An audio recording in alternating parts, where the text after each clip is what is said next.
कहानी की शुरुआत ग्लास से होती है, जिसे लगभग 500 किलो वजन वाले एक विशाल ग्रे भालू ने जमीन पर दबा रखा है और वो उसे बेरहमी से नोच रहा है। ग्लास पूरी ताकत से उससे बचने की कोशिश करता है, छूटने की कोशिश करता है, लेकिन उस दानव जैसे भारी जानवर को जरा भी हिला नहीं पाता। भालू उसे पीछे से पकड़कर उसकी पीठ की खाल ऐसे उधेड़ देता है जैसे कोई कपड़ा फाड़ रहा हो। उसके नुकीले पंजे उसका गला चीर देते हैं और पसलियां वहीं टूट जाती हैं। इस वीरान जंगल और कड़कती ठंड में इसका मतलब साफ है, अब उसकी मौत तय है। जब उसके साथी वहां पहुंचते हैं तो उन्हें बस खून और मांस का एक बुरी तरह कुचला हुआ शरीर दिखता है। सबको यकीन हो जाता है कि उनका साथी अब नहीं बच सकता, लेकिन किसी ने सोचा भी नहीं था कि 3 दिन बाद वही ग्लास अपनी कब्र से बाहर निकल आएगा। मगर बाहर निकलना कोई चमत्कार नहीं, बल्कि एक नए डरावने सफर की शुरुआत थी। उसका गला फटा हुआ है, वो खाना नहीं खा सकता, उसकी टांगें टूटी हुई हैं, वो चल भी नहीं सकता। चारों तरफ सैकड़ों किलोमीटर तक कोई इंसान नहीं, सिर्फ सुनसान जंगल। ऐसी हालत में भी उसे जिंदा रहना है, क्योंकि एक इंसान है जिसे इसकी कीमत चुकानी होगी। दरअसल ये बात है साल 1823 की, जब अमेरिका अभी नया नया देश बना था। दरअसल उस समय जानवरों की खाल का बिजनेस बहुत बड़ा था। भालू, लोमड़ी जैसी खाल यूरोप में बहुत महंगी बिकती थी। इसी लालच में बहुत सारे शिकारी जंगलों में जाते थे, जिन्हें फर हंटर कहा जाता था। ये लोग वहीं रहते, कभी व्यापार करते, कभी लड़ाई करते और किसी तरह जिंदा रहते। लेकिन हालात बहुत खराब थे। गोरे लोग इंडियन आदिवासी लोगों की जमीन छीन रहे थे और जनजातियां भी आपस में लड़ रही थीं। वहां कोई कानून नहीं था, सिर्फ एक ही नियम था, जो ताकतवर है वही जिंदा रहेगा। इसी बीच एक शिकारी टीम बहुत सारी खाल इकट्ठा करके वापस लौट रही थी, ताकि उन्हें बेचकर पैसे कमा सके। लेकिन इस खतरनाक जंगल में सुरक्षित लौटना आसान नहीं था। मौत कभी भी आ सकती थी।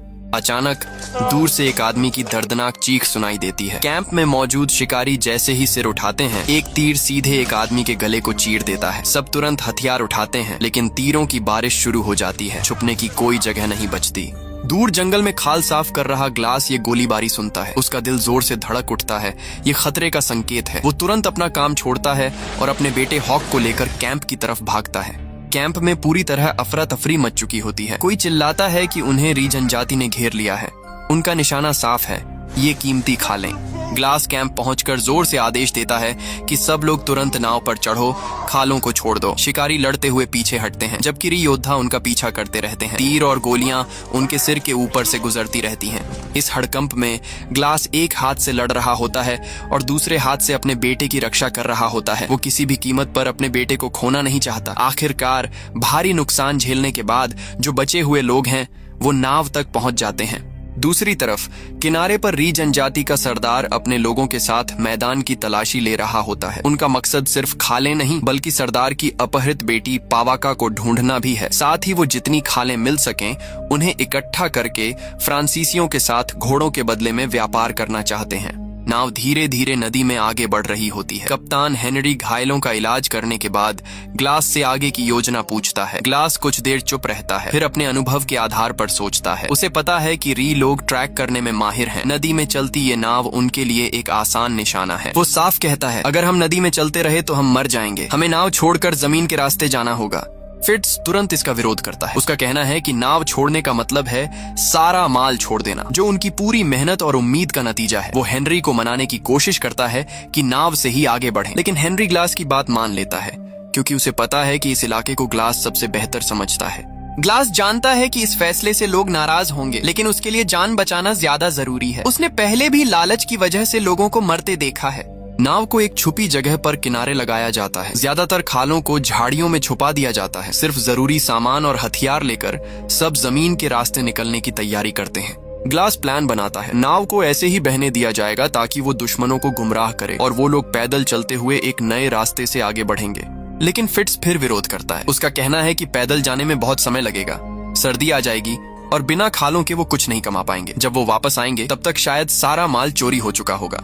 हेनरी उसकी बात नहीं सुनता। फिट्स गुस्से में बड़बड़ाता रहता है। असल में उसे अपने अधिकार खोने का नहीं, बल्कि अपनी दौलत खोने का दुख है। हेनरी आदेश देता है कि छुपाए गए सामान पर निशान लगा दिए जाएं। फिट्स गुस्से में चिल्लाता है, कौन सी जिंदगी की बात कर रहे हो तुम? मेरी कोई जिंदगी नहीं है, मैं बस जी रहा हूँ, और वो भी इन्हीं पैसों के लिए। 6 महीने से जान जोखिम में डालकर काम कर रहा हूँ। लोग मर रहे हैं और अब सब कुछ खोने वाला है। वो ग्लास पर शक जताता है, कहता है कि शायद उसी की वजह से दुश्मन उन तक पहुंचे। फिर वो उसके बेटे पर भी तंज कसता है, उसे जंगली कहता है। हेनरी उसे चुप रहने को कहता है, लेकिन वो रुकता नहीं। वो ग्लास से सवाल करता है कि क्या उसने अपने बेटे को बचाने के लिए अपने ही लोगों को मारा था।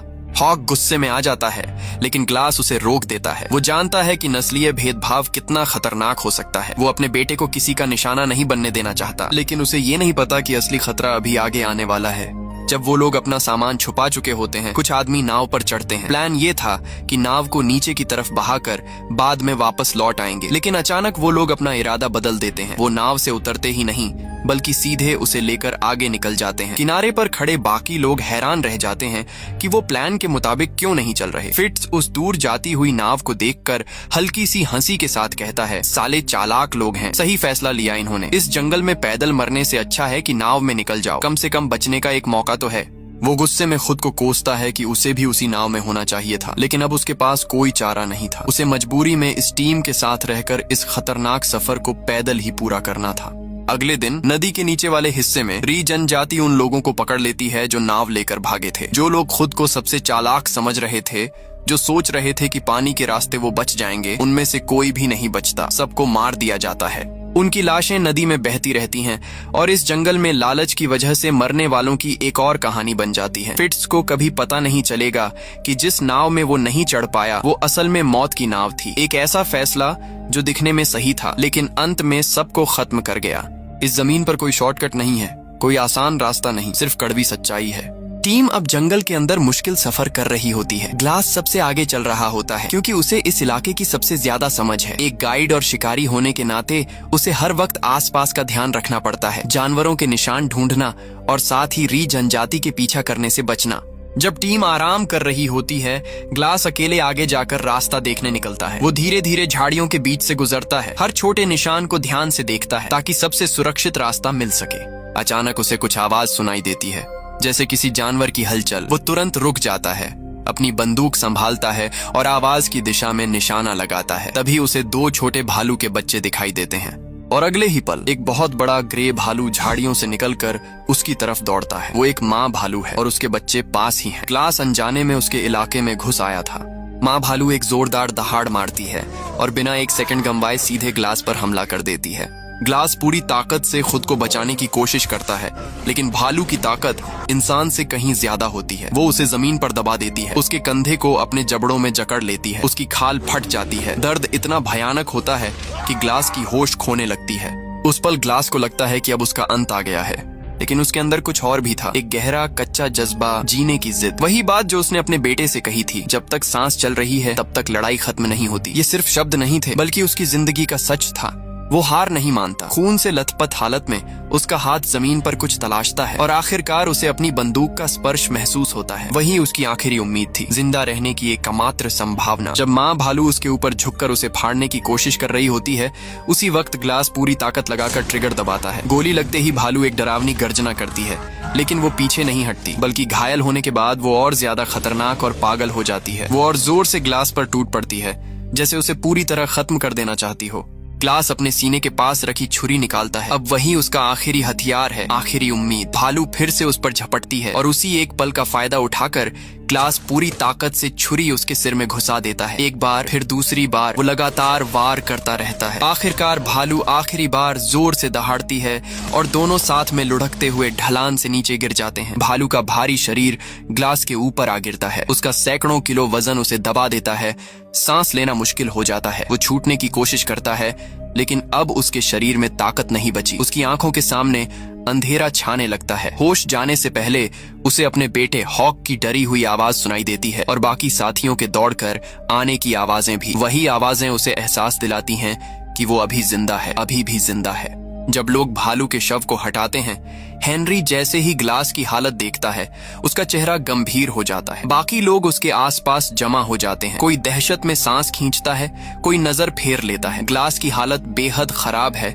उसका गला फटा हुआ है, पीठ की खाल लगभग पूरी तरह उखड़ चुकी है और खून लगातार बह रहा है। हेनरी तुरंत आदेश देता है कि कपड़ा लाकर खून रोका जाए, इससे पहले कि वो ज्यादा खून बहने से मर जाए। कुछ लोग उसकी बहादुरी की तारीफ करते हैं कि उसने एक ग्रे भालू को मार गिराया, लेकिन फिट्ज ठंडे लहजे में कहता है कि उसे गोली नहीं चलानी चाहिए थी। इस इलाके में हर तरफ इंडियन है, गोली की आवाज उन्हें यहाँ खींच लाएगी और तब सब मारे जाएंगे। हेनरी गुस्से में उसे चुप कराता है। वो कहता है कि अभी सबसे जरूरी है ग्लास को बचाना। वो लोगों को आसपास पहरा देने का आदेश देता है और खुद उसके घावों को सिलने लगता है। अगर अभी इलाज नहीं हुआ तो वो रात नहीं निकाल पाएगा। जैसे ही टांके लगाए जाते हैं, ग्लास दर्द से जोर जोर से चीखता है। उसकी चीखें पूरे जंगल में गूंजती हैं और हर किसी के दिल में डर बैठ जाता है। बाहर पहरा दे रहे लोग धीरे धीरे बात करते हैं। कुछ का मानना है कि उसे इस दर्द से मुक्ति दे देनी चाहिए अगर उसके बचने की कोई उम्मीद नहीं है। ये बात सुनने में भले ही कठोर लगे, लेकिन इस जंगल में ये हकीकत है। यहाँ एक घायल इंसान की चीख मौत को बुलाने जैसी होती है। अंदर हेनरी पूरी कोशिश कर रहा है उसे बचाने की, और बाहर कुछ लोग पहले से सोच रहे हैं कि अगर वो मरने वाला है तो क्या करना होगा। इलाज के बाद ग्लास बेहोश हो जाता है। हेनरी थोड़ा राहत की सांस लेता है और उसके गले के घाव को सिलता है। हॉक अपने पिता के पास घुटनों के बल बैठा है। धीरे धीरे उसके कान में बोलता है, मैं यहीं हूँ, मैं हमेशा यहीं रहूंगा। वही शब्द जो कभी ग्लास ने उसे सिखाए थे, अब बेटा अपने पिता को दे रहा है। उसकी आवाज कांप रही है, लेकिन उसका इरादा मजबूत है, जैसे वो बार बार ये कहकर अपने पिता को मौत से वापस खींचना चाहता हो।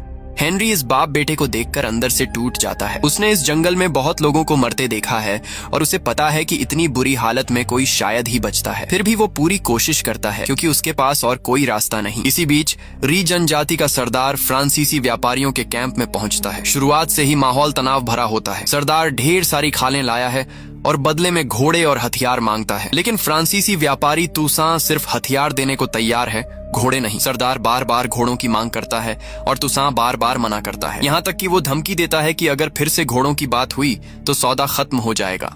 हालात और बिगड़ जाते हैं जब फ्रांसीसी लोग खालों पर अमेरिकियों का निशान देखते हैं, मतलब ये चोरी का माल है। वो इसका फायदा उठाकर कीमत आदि कर देते हैं। बात पूरी तरह अटक जाती है। तभी सरदार सीधे घोड़ों की तरफ बढ़ता है। तुसां उसे रोकता है, लेकिन सरदार साफ कहता है उसे ये घोड़े चाहिए। तुसां गुस्से में आ जाता है, लेकिन सरदार उससे पूछता है क्या उसे सच में ईमानदारी की बात करने का हक है। वो गुस्से में कहता है गोरों ने उनसे सब कुछ छीन लिया है, जमीन, जानवर, जीने का हक, और अब उनकी बेटी भी छीन ली गई है। वो कहता है कि खालें देना उसकी ईमानदारी है और घोड़े लेना उसका हक। माहौल इतना तनावपूर्ण हो जाता है कि दोनों तरफ के लोग हथियार पकड़ लेते हैं। एक चिंगारी और लड़ाई शुरू हो सकती है। आखिरकार तुसां चुप हो जाता है और पीछे हट जाता है। सरदार 3 घोड़े लेकर वहां से चला जाता है अपनी बेटी की तलाश जारी रखने के लिए। अगली सुबह टीम एक साधारण स्ट्रेचर बनाती है और सावधानी से ग्लास को उस पर लिटाकर आगे बढ़ती है, लेकिन अब उनकी गति बहुत धीमी हो जाती है। हर कदम मुश्किल है और हर रात ग्लास की कराहें सबको याद दिलाती हैं कि वो एक मरते हुए इंसान के लिए अपनी जान जोखिम में डाल रहे हैं। वे बर्फीली नदियां पार करते हैं, तेज बहाव के बीच हर कदम जानलेवा लगता है। फिर घने अंधेरे जंगलों से गुजरते हैं। ग्लास खून से लथपथ पड़ा है, उसके चेहरे, दाढ़ी, कपड़ों पर सूखा हुआ खून जमा है। जब वो पहाड़ के नीचे पहुंचते हैं, बर्फ गिरनी शुरू हो जाती है। लोग पूरी ताकत से स्ट्रेचर उठाकर ऊपर चढ़ने की कोशिश करते हैं, लेकिन वजन और फिसलन उन्हें पीछे धकेल देती है। आखिरकार फिट्स फट पड़ता है। वो कहता है कि इस तरह वो कभी पहाड़ पार नहीं कर पाएंगे। ग्लास को तेज बुखार है, उसकी सांस कमजोर हो रही है। उसके लिए पूरी टीम की जान खतरे में डालना बेवकूफी है। उसी समय खबर मिलती है कि आगे का रास्ता भी उतना ही मुश्किल है, मतलब उन्हें वापस जाना पड़ेगा और इससे दुश्मनों को उन्हें पकड़ने का और समय मिल जाएगा। हेनरी बर्फ में खड़ा होकर ग्लास को देखता है। उसका खून से भरा चेहरा, उसकी धीमी सांसें, उसे एहसास हो जाता है ग्लास अब नहीं बचेगा। वो आंखें बंद करता है और अपनी जिंदगी का सबसे मुश्किल फैसला लेता है। वो धीरे से सॉरी कहता है और आदेश देता है कि ग्लास की आंखों पर कपड़ा डाल दिया जाए। हॉक घबराकर पूछता है क्यों, लेकिन आदेश दोहराया जाता है। ग्लास सब सुन रहा होता है, लेकिन बोल नहीं सकता। उसकी आंखों पर कपड़ा डाल दिया जाता है और अंधेरा उसे घेर लेता है। हेनरी कांपते हाथों से बंदूक निकालता है, उसे ग्लास के सिर पर तानता है। हॉक रोते हुए उसे रोकने की कोशिश करता है, लेकिन तभी हेनरी रुक जाता है। वो ग्लास को देखता है और उसे याद आता है कि इस आदमी ने कितनी बार सबकी जान बचाई है। उसे उसकी बात याद आती है, जब तक सांस है लड़ाई खत्म नहीं, और ग्लास अभी भी सांस ले रहा है। हेनरी बंदूक नीचे कर देता है।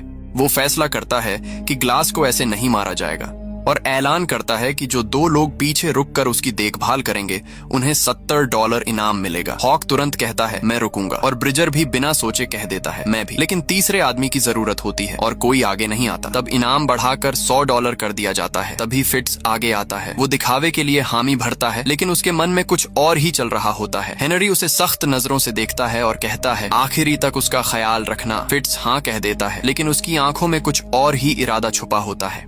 रात में हॉक अपने पिता के पास बैठकर उससे बात करता है, अपनी माँ की बातें याद दिलाता है। ग्लास अपने पुराने दिनों को याद करता है जब उसका गांव जला दिया गया था और उसने अपने बेटे से वादा किया था कि वो हमेशा उसके साथ रहेगा। अब वही बेटा उसे जिंदा रखने की कोशिश कर रहा है। अगली सुबह फिट्ज गड्ढा खोदना शुरू करता है। उसके दिमाग में बस एक ही बात है, $300। वो सोचता है कि इस पैसे से वो नई जिंदगी शुरू कर सकता है। वो अपने दर्दनाक अतीत के बारे में बताता है, कैसे इंडियन लोगों ने उसका स्कैल्प उतारा था। उसकी आवाज में नफरत और गुस्सा साफ झलकता है। आखिर में जब वो और ग्लास अकेले रह जाते हैं, फिट्ज उससे कहता है कि अगर वो अब मर जाए तो सबके लिए बेहतर होगा। वो कहता है कि दुश्मन बहुत पास हैं और उसे उनकी गंध तक महसूस हो रही है, और ग्लास को भी। फिट्ज ग्लास से कहता है कि उसे अपने बेटे के बारे में सोचना चाहिए। अगर वो ऐसे ही जिंदा रहने की जिद करेगा तो हॉक भी मरेगा, बाकी लोग भी मरेंगे और आखिर में खुद ग्लास भी। फिर वो एक सलाह देता है, अगर वो चाहे तो वो उसकी मदद कर सकता है। उसका मुंह बंद करके उसे जल्दी और बिना दर्द के खत्म कर सकता है। कोई नहीं जानेगा कि उसने हार मानी थी, बस एक बार आंख झपकानी होगी। ग्लास उसे घूरता है, उसकी आंखों में गुस्सा भरा होता है। वो समझ चुका है कि फिट्ज क्या कर रहा है। वो उसे हार मानने के लिए मजबूर कर रहा है और उसके इशारे का इंतजार कर रहा है।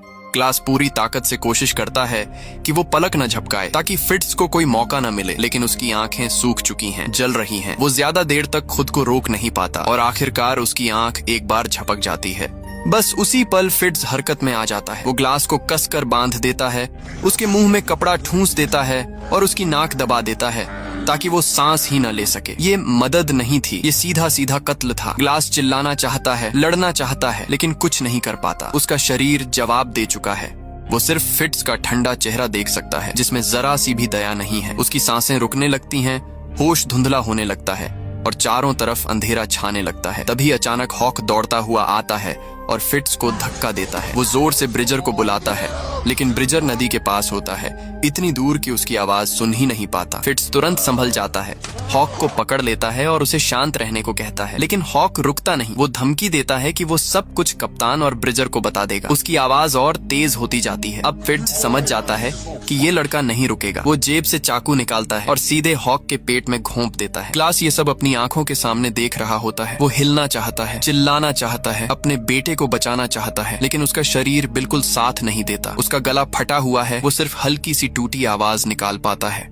वो बस देखता रहता है। चाकू उसके बेटे के शरीर में ढंसता हुआ हॉक की आंखों में पहले गुस्सा, फिर हैरानी, फिर डर और आखिर में सब कुछ खत्म हो जाता है। ग्लास के अंदर से एक टूटती हुई चीख निकलती है, लेकिन वो इतनी कमजोर होती है कि जंगल की हवा में खो जाती है। कुछ देर बाद ब्रिजर वापस आता है। उसने एक बीवर पकड़ा होता है। वो फिट्ज से पूछता है, लेकिन फिट्ज अनजान बनने का नाटक करता है। ब्रिजर ग्लास के पास जाता है, उसका माथा छूता है और कहता है कि वो बर्फ जैसा ठंडा है। वो उसे बीवर की खाल से ढक देता है और दिलासा देता है कि सब ठीक हो जाएगा। फिर वो पूछता है, हॉक कहाँ है? फिट्ज उल्टा सवाल करता है, क्या वो तुम्हारे साथ नहीं था? ब्रिजर मना करता है। ग्लास पूरी ताकत से कुछ बोलने की कोशिश करता है। उसके होंठ हिलते हैं, गले से आवाज निकलती है, लेकिन कोई समझ नहीं पाता। ब्रिजर समझता है कि वो बस दर्द में है और उसे शांत रहने को कहता है। अगली सुबह अंधेरा ही होता है जब फिट्ज अचानक ब्रिजर का मुंह दबाकर उसे जगा देता है। वो धीरे से कहता है, री जनजाति आ रही है, करीब 20 लोग पश्चिम से। वो कहता है कि तुरंत निकलना होगा। ब्रिजर घबरा जाता है। हॉक अभी बाहर है, वो उसे छोड़ नहीं सकते। फिट्ज ठंडे अंदाज में कहता है, हॉक अब उनकी समस्या नहीं है, या तो वो मर चुका होगा या फिर बच गया तो खुद आ जाएगा। ब्रिजर फिर पूछता है, ग्लास का क्या?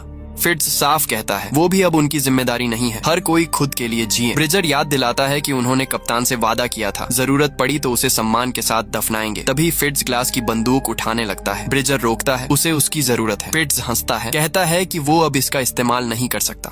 ब्रिजर मानने को तैयार नहीं होता। तब फिट्ज गुस्से में उसे गाली देता है और फिर खुद ही फैसला करता है। वो ग्लास को पकड़कर घसीटता हुआ उस गड्ढे तक ले जाता है जो पहले खोदा था और उसे उसमें डालकर ऊपर से मिट्टी डालने लगता है। ब्रिजर चिल्लाता है, वो अभी जिंदा है। फिट्ज कहता है, यही उसका सम्मानजनक अंत है। फिर वो बंदूक उठाता है, लेकिन गोली चलाने के बजाय मुड़कर चला जाता है। ब्रिजर टूट जाता है। वो घुटनों पर बैठ जाता है, कांपते हुए ग्लास को देखता है। उसकी आंखें अभी भी जिंदा हैं, मदद की गुहार लगा रही हैं। वो माफी मांगता है, लेकिन आखिरकार डर के कारण वहाँ से भाग जाता है। ग्लास अब आधा मिट्टी में दबा पड़ा है, अकेला। बेटा मर चुका है, साथ ही भाग चुके हैं, लेकिन वो अभी भी जिंदा है। कुछ समय बाद वो धीरे धीरे आंखें खोलता है। दर्द असहनीय है, शरीर सुन्न पड़ चुका है, लेकिन एक बात साफ है, वो जिंदा है। यही सोच उसे हिलने पर मजबूर करती है। वो धीरे धीरे खुद को मिट्टी से बाहर निकालता है। हर हरकत में असहनीय दर्द होता है। पीठ के घाव फिर से फट जाते हैं। सांस लेना ऐसा लगता है जैसे गले में छुरा घुस रहा हो, लेकिन वो रुकता नहीं। उसे अपनी पत्नी की बात याद आती है। जिस पेड़ की जड़ें गहरी होती हैं, उसे तूफान गिरा नहीं सकता। वो आखिरकार गड्ढे से बाहर निकलता है और थोड़ी दूर अपने बेटे हॉक की लाश देखता है। उस पल उसके अंदर सिर्फ नफरत बचती है, दर्द से भी ज्यादा गहरी। वो रोते हुए, तड़पते हुए अपने बेटे तक रेंगता है, हर इंच चलना जैसे सजा हो, लेकिन वो रुकता नहीं। आखिरकार वो उसके पास पहुंचता है, कांपते हाथों से उसके ठंडे चेहरे को छूता है। हॉक की आंखें अब भी खुली हैं, डर और अधूरेपन के साथ। ग्लास उसके ऊपर गिर पड़ता है और उसी पल उसे समझ आता है, असल जंगल ये जमीन नहीं है, न ठंड, न जानवर, न इंडियन लोग। असल जंगल इंसान का दिल है। फिट्ज ने उसके बेटे को खुद को बचाने के लिए नहीं मारा, सिर्फ $300 के लिए। ब्रिजर ने उसे दुश्मनों से नहीं छोड़ा, बल्कि डर की वजह से। इस दुनिया में इंसान जानवरों से ज्यादा खतरनाक है, लालच ठंड से ज्यादा खतरनाक है और डर मौत से भी ज्यादा भयानक। लेकिन ग्लास यहाँ नहीं मरेगा। जब तक उसकी सांस चल रही है, वो जिंदा रहेगा। वो बदला लेगा, फिट्ज को ढूंढेगा, उसे उसकी सजा देगा और सच सबके सामने लाएगा। यही सोच उसे फिर से ताकत देती है। अगले दिन दूसरी तरफ ब्रिजर फिट्ज से पूछता है, क्या वो काफी दूर आ गए हैं? क्या री जनजाति अभी भी पीछा कर रही है? फिट्ज लापरवाही से कहता है, वो उनसे दोगुनी तेजी से भागते हैं, जल्द ही पकड़ लेंगे। ब्रिजर को शक होता है, क्योंकि पहले उसने कहा था 20 लोग हैं। फिट्ज बात को टाल देता है। अब ब्रिजर सवाल उठाने लगता है, अगर इतना खतरा था तो वो अकेले क्यों गया था? फिट्ज जवाब नहीं देता। ब्रिजर बंदूक उठा लेता है, अब जवाब देना पड़ेगा। फिट्ज हंसता है और उल्टा उसे ही दोष देने लगता है। फिर आखिरकार सच सामने आता है, कोई भी पीछा नहीं कर रहा था, उसने सब झूठ बोला था। ब्रिजर गुस्से में फट पड़ता है, लेकिन फिट्ज उसे गिराकर उसकी बंदूक छीन लेता है। वो कहता है उसने ये सब उसके भले के लिए किया, ग्लास वैसे भी मरने वाला था। फिर वो खुद को भगवान जैसा बताता है, जो तय करता है कौन जिएगा कौन मरेगा। वो ट्रिगर दबाता है, लेकिन बंदूक में बारूद ही नहीं होता। वो हंसता है और ब्रिजर को बेवकूफ कहता है। अब सच पूरी तरह सामने है। फिट्ज ने शुरू से झूठ बोला था, सिर्फ $300 के लिए, और ब्रिजर अनजाने में उसका साथ दे बैठा। इधर ग्लास अपने बेटे के पास पड़ा हुआ फैसला करता है, अब उसे यहाँ से निकलना होगा। वो आखिरी बार अपने बेटे से बात करता है और फिर रेंगते हुए वहाँ से निकल पड़ता है। दूर उसे एक मरे हुए बाइसन की हड्डियां मिलती हैं। वो उनसे बचा खुचा मांस निकाल कर खाता है, सड़ा हुआ, बदबूदार, लेकिन जिंदा रहने के लिए जरूरी। कुछ देर बाद री जनजाति वहाँ पहुँचती है। उन्हें हॉक की लाश मिलती है और ताजा खून के निशान भी, लेकिन वो उसे पहचानते हैं कि वो उनका आदमी नहीं है और आगे बढ़ जाते हैं। ग्लास आगे बढ़ता रहता है, हर कदम एक जंग है। वो नदी तक पहुँचता है, पानी पीने की कोशिश करता है, लेकिन पानी उसके गले के घाव से बाहर निकलने लगता है। तब वो फैसला करता है, घाव बंद करना होगा। वो जड़ी बूटी और बारूद निकालता है और उसे अपने जख्म पर लगाकर आग लगा देता है। एक जोरदार धमाका होता है और उसका जख्म झलकर बंद हो जाता है। दर्द इतना भयानक होता है कि वो लगभग बेहोश हो जाता है, लेकिन वो जिंदा है। दूसरी तरफ हेनरी की टीम आगे बढ़ रही है। फिट्ज और ब्रिजर भी अपने रास्ते पर हैं, लेकिन अब उनके बीच खामोशी और अपराध बोध की दीवार खड़ी हो चुकी है। और इस जंगल में अब 3 रास्ते चल रहे हैं, एक हेनरी का, एक फिट्ज का और एक ग्लास का। और एक दिन ये रास्ते जरूर टकराएंगे, तब सच सामने आएगा और बदला शुरू होगा। फिट्ज अपनी बात को सही साबित करने के लिए एक पुरानी कहानी सुनाता है। वो कहता है कि एक बार वो सांसाबा घाटी गया था कुछ जर्मन लोगों के साथ मछली पकड़ने। ये एक बिल्कुल साधारण सफर था जो वो कई बार कर चुका था, 3 दिन का आसान काम। लेकिन उस रविवार सब कुछ बिगड़ गया। उस रात उसने अपने साथियों को खो दिया और भागने पर मजबूर हो गया। शुरुआत में उनके पास घोड़े थे, लेकिन बाद में वो भूखा रह गया, पागलों की तरह भटकने लगा। वो इस खुले मैदान के बीच एक पेड़ पर चढ़ गया। चारों तरफ खालीपन था, जैसे किसी समंदर में अकेला फंसा हो। उसी हालत में उसे लगा कि उसे भगवान मिल गया है। वो कहता है कि भगवान एक मकड़ी था, एक मोटी बड़ी मकड़ी। वो वहां बैठकर महिमा महिमा चिल्ला रहा था और फिर उसने उस भगवान को मार दिया। ब्रिजर ये सुनकर चुप हो जाता है, क्योंकि वो समझ जाता है कि फिट्ज क्या कहना चाहता है। फिट्ज उसे सो जाने को कहता है, लेकिन असली बात ये है कि उसके लिए इस दुनिया में कुछ भी पवित्र नहीं है। भगवान, नैतिकता, जमीर, ये सब उसके लिए बेकार चीजें हैं। उसके हिसाब से जिंदा रहने के लिए कुछ भी किया जा सकता है, किसी को भी धोखा दिया जा सकता है। ग्लास, हॉक, वादे कुछ भी मायने नहीं रखते। सिर्फ एक चीज मायने रखती है, जिंदा रहना, $300 लेना और टेक्सास जाकर नई जिंदगी शुरू करना। यही उसकी सोच है और इसी सोच से वो अपने हर गलत काम को सही ठहराता है। ब्रिजर आंखें बंद करके सोने का नाटक करता है, लेकिन अंदर से टूट चुका होता है। वो जानता है कि वो खुद को कभी माफ नहीं कर पाएगा, क्योंकि उसके अंदर अभी भी जमीर जिंदा है और वही उसे अंदर से खा रहा है। अगली सुबह ग्लास दर्द से कराहते हुए होश में आता है। उसका पूरा शरीर टूट चुका है, लेकिन उसे पता चलता है कि उसने जो छोटा सा जाल लगाया था उसमें कुछ मछलियां फंस गई हैं। वो तुरंत उन्हें पकड़कर खा लेता है। कई दिनों बाद उसे असली खाना मिलता है। तभी उसे पहाड़ी की तरफ से आवाज सुनाई देती है। वो भालू की खाल ओढ़कर और लाठी के सहारे धीरे धीरे ऊपर चढ़ता है। वहाँ वो देखता है कि बाइसन का एक झुंड धीरे धीरे आगे बढ़ रहा है और उनमें से एक पीछे छूट जाता है जिसे भेड़ियों ने घेर लिया है। भेड़िए चारों तरफ से हमला करते हैं और आखिरकार उसे गिरा देते हैं। ग्लास दूर छिपकर इंतजार करता है क्योंकि उसे पता है कि भेड़िए पेट भरकर चले जाएंगे और बचा हुआ मांस उसके लिए रहेगा। वो रात तक इंतजार करता है। ठंड, भूख और दर्द उसे बार बार बेहोशी की तरफ ले जाते हैं। तभी उसे दूर आग की रोशनी दिखाई देती है। कोई आदमी आता है, आग जलाता है और भेड़ियों को भगा देता है। फिर बैठकर मांस खाने लगता है। ग्लास खुद को रोक नहीं पाता और उसकी तरफ रेंगता है, खाने का इशारा करता है। वो आदमी उसे देखता है, धनुष तानता है, लेकिन ग्लास जमीन पर लेटकर दिखाता है कि वो खतरा नहीं है। आदमी समझ जाता है और उसे जानवर का एक हिस्सा फेंक देता है। ग्लास उसे खा जाता है, उल्टी भी करता है, लेकिन फिर भी खाता रहता है। अगली सुबह वो आदमी ग्लास की हालत देखता है। उसकी पीठ पूरी तरह फटी हुई है। वो पूछता है क्या हुआ, तो ग्लास भालू के पंजे से इशारा करके समझाता है कि उस पर हमला हुआ था और उसके साथियों ने उसे मरने के लिए छोड़ दिया, उसके बेटे को भी मार दिया।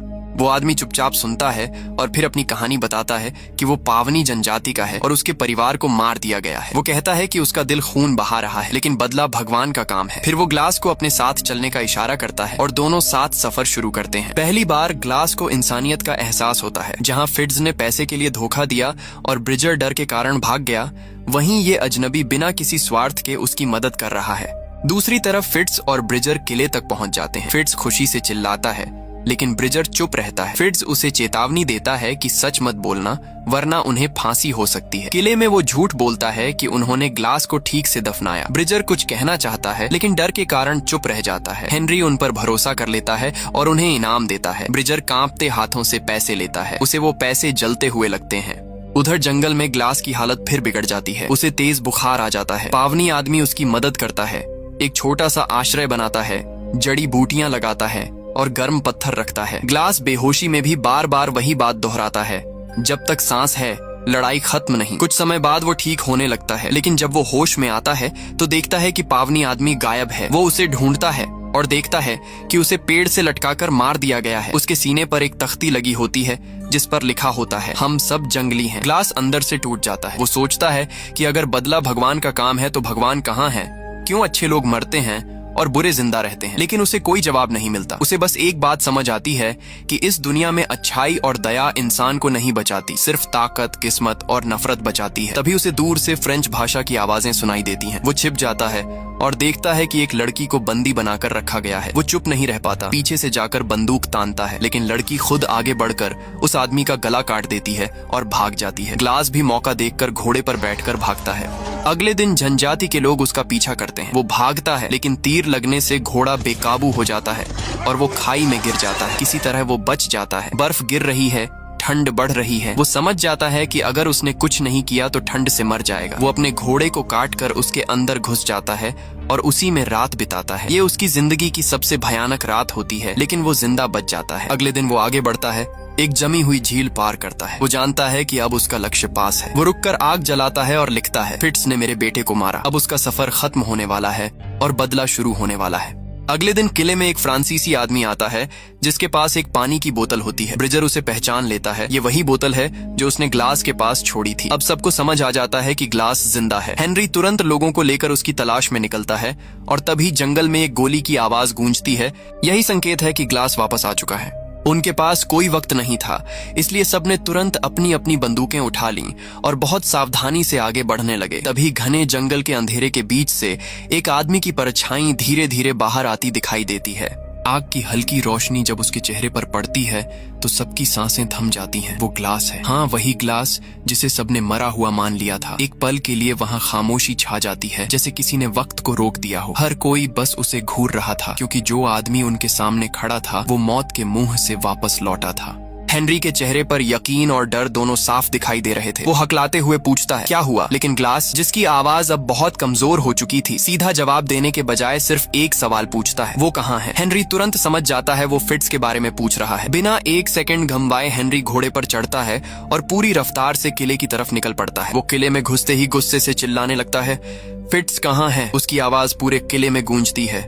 वो सीधे अपने कमरे की तरफ दौड़ता है और जैसे ही दरवाजा खोलता है उसका खून खौल उठता है। तिजोरी टूटी हुई थी और उसमें रखा हर एक पैसा गायब था। अब उसे सब समझ आ चुका था। फिट्ज भाग चुका था और सिर्फ भागा ही नहीं, सब कुछ लूट कर भागा था। उसी समय किले के अंदर ब्रिजर की आवाज गूंजती है। उसकी आवाज में डर, पछतावा और टूटन साफ झलक रही थी। वो अंदर से बिखर चुका था क्योंकि उसे पता था कि अब सच छुप नहीं पाएगा। डॉक्टर ग्लास के जख्मों को चेक करता है। उसकी पीठ के भयानक घाव अब भरने लगे थे। वो हेनरी से कहता है कि अगर सही देखभाल हो तो ग्लास बच सकता है, बस उसे आराम की जरूरत है। लेकिन ग्लास के अंदर कुछ और ही चल रहा था। वो धीरे से बोलता है, वो भाग गया है ना? हेनरी सिर झुकाकर हाँ में जवाब देता है। फिर ग्लास अगला वाक्य कहता है, ब्रिजर ने सच कहा था। हेनरी चौंक जाता है, उसे कुछ समझ नहीं आता। तब ग्लास टूटी हुई आवाज में सच बताता है, फिट्ज ने झूठ बोला था।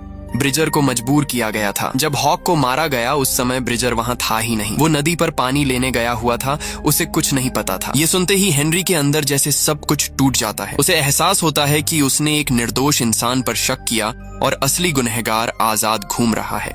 ग्लास फिर एक मांग रखता है, उसे एक घोड़ा और एक बंदूक चाहिए। हेनरी तुरंत मना कर देता है। वो कहता है, तुम्हें आराम की जरूरत है, तुम इस हालत में कहीं नहीं जा सकते। लेकिन ग्लास की आंखों में अब डर नहीं था, सिर्फ आग थी। वो कहता है, अगर मैं नहीं गया तो तुम उसे कभी नहीं ढूंढ पाओगे। हेनरी समझाने की कोशिश करता है, अगर हम एक दिन भी रुके तो वो और दूर निकल जाएगा। लेकिन ग्लास धीरे लेकिन पूरे भरोसे के साथ जवाब देता है, नहीं, वो भाग नहीं रहा, वो छिप रहा है, वो डर गया है। उसे पता है मैंने उसे ढूंढने के लिए क्या क्या सहा है। वो जंगल के अंदर छिपेगा और वहीं फंसेगा। हेनरी पूछता है, तुम इतने यकीन से कैसे कह सकते हो? ग्लास कुछ पल चुप रहता है, फिर उसकी आवाज भारी हो जाती है। क्योंकि उसके पास सब कुछ है, इसलिए वो खोने से डरता है। उसके पास पैसा है, एक भविष्य है, जीने की उम्मीद है, और मेरे पास सिर्फ एक चीज थी, मेरा बेटा, और वो उसने मुझसे छीन लिया।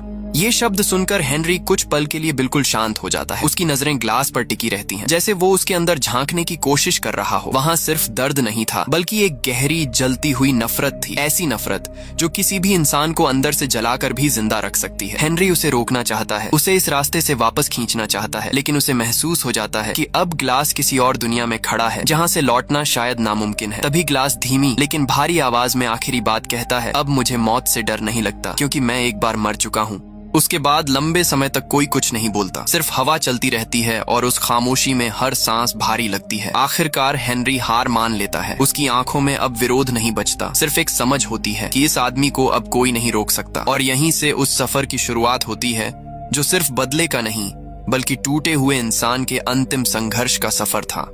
अगली सुबह ग्लास बहुत कम खाना खाता है, जैसे वो अपने शरीर को सिर्फ जिंदा रखने के लिए मजबूर कर रहा हो। उसकी ताकत अब पहले जैसी नहीं रही थी, लेकिन उसकी जिद अभी भी पूरी तरह जिंदा थी। हेनरी के साथ वो फिर निकल पड़ता है। बर्फ से ढकी जमीन पर उन्हें कुछ पुराने पैरों के निशान मिलते हैं, धुंधले लेकिन काफी साफ, ताकि उम्मीद जिंदा रहे। वही निशान अब उनके रास्ते बन जाते हैं। रात को दोनों आग के पास बैठे होते हैं, लेकिन वहां गर्मी नहीं थी, सिर्फ थकान और अनकही बेचैनी थी। ठंडी हवा लगातार चल रही होती है, आग की लपटें कांप रही होती हैं, और उसी सन्नाटे में हेनरी अचानक टूट जाता है। वह धीमी आवाज में कहता है कि उसे अपनी पत्नी का चेहरा भी ठीक से याद नहीं आ रहा। उसकी आवाज में डर साफ था, ऐसा डर जो इंसान को अंदर से खाली कर देता है। कुछ दिन पहले तक सब कुछ साफ था, लेकिन अब यादें भी साथ छोड़ने लगी थीं। उसे डर था कि अगर वह घर वापस भी पहुंच गया तो शायद अपने ही जीवन को पहचान नहीं पाएगा। ग्लास कुछ नहीं कहता। वह जानता है कि इस जंगल ने हर किसी से कुछ न कुछ छीन लिया है। अगले दिन अचानक ग्लास रुक जाता है। वह हवा को महसूस करता है, जैसे वह किसी अनदेखी बात को पढ़ रहा हो। फिर धीरे से कहता है, धुआं वो पास ही है। उसी पल दोनों अलग अलग दिशा में फैल जाते हैं, और फिर अचानक एक गोली की आवाज पूरे जंगल को चीर देती है। फिट्ज ने घात लगाकर हेनरी पर हमला किया था। सब कुछ बहुत तेजी से होता है। जब तक ग्लास वहां पहुंचता है, हेनरी बर्फ पर गिर चुका होता है और फिट्ज दूर भाग रहा होता है। अब यह सिर्फ पीछा नहीं था, यह एक आखिरी हिसाब था जिसे पूरा किए बिना कोई आगे नहीं जा सकता था। ग्लास उसके पीछे दौड़ पड़ता है। बर्फ में धंसते कदम, तेज सांसें और सामने भागता हुआ दुश्मन। जंगल अब किसी युद्ध भूमि से कम नहीं था। आखिरकार दोनों आमने सामने आ जाते हैं, और फिर जो लड़ाई शुरू होती है वह किसी नियम या इंसानियत की नहीं थी। वह सिर्फ दर्द, गुस्से और जिंदा रहने की आदिम लड़ाई थी। हर वार में सालों का दर्द था, हर चोट में टूटा हुआ अतीत था। फिट्ज ताकतवर था, लेकिन ग्लास के अंदर कुछ और था, एक ऐसा इरादा जो हार मानना जानता ही नहीं था। लड़ाई के दौरान फिट्ज बेरहमी से हमला करता है और ग्लास का कान तक घायल कर देता है, लेकिन वह रुकता नहीं। उसका शरीर टूट रहा था, लेकिन उसकी इच्छा और भी खतरनाक होती जा रही थी। वह बार बार वार करता है, जब तक फिट्स की ताकत धीरे धीरे खत्म होने लगती है और फिर अचानक उस लड़ाई के बीच फिट्स हंस पड़ता है। वह ताने भरी आवाज में कहता है कि इतना सब कुछ सिर्फ बदले के लिए किया गया, लेकिन इससे कुछ नहीं बदलेगा। उसका बेटा वापस नहीं आएगा। ये शब्द हवा में भारी होकर गिरते हैं और पहली बार ग्लास सच को महसूस करता है, एक ऐसा सच जिसे वह अब तक दर्द के पीछे छिपा रहा था। हॉक सच में चला गया था, हमेशा के लिए। लेकिन उसी पल दूर से घोड़ों की आवाज सुनाई देती है। जनजाति के लोग आ रहे थे। उस पल ग्लास को वह बात याद आती है जो कभी एक बूढ़े आदमी ने कही थी, दिल चाहे कितना भी टूट जाए, बदला हमेशा भगवान के हाथ में होता है। और वहीं खड़े होकर उस ठंडी बर्फ पर ग्लास एक फैसला करता है। वह फिट्स को खत्म कर सकता था, लेकिन नहीं करता। वह धीरे से कहता है कि अब यह उसका काम नहीं है, और फिर वह फिट्स को नदी की ओर धकेल देता है, उसे उसके भाग्य के हवाले छोड़ देता है। जनजाति के लोग पहुंचते हैं और फिट्स को पकड़ लेते हैं। अब उसकी किस्मत उनके हाथ में थी। ग्लास बस खड़ा रहता है, चुपचाप, जैसे उसके अंदर सब कुछ खाली हो चुका हो। उसने सब कुछ खो दिया था, अपना बेटा, अपना घर, अपनी दुनिया। लेकिन उसके अंदर अभी भी एक चीज बची थी, उसकी सांस, उसकी जिद और जीने की वह आखिरी आग जो बुझने से इनकार करती थी। और यही इस कहानी की सबसे बड़ी सच्चाई थी। ये सिर्फ बदले की कहानी नहीं थी, ये उस इंसान की कहानी थी जो टूटकर भी खड़ा रहा, जिसने दर्द को जिया, धोखे को सहा और हर चीज खोने के बाद भी हार नहीं मानी। क्योंकि जब तक इंसान के अंदर एक आखिरी सांस बची रहती है, तब तक वह खत्म नहीं होता, वह लड़ता रहता है।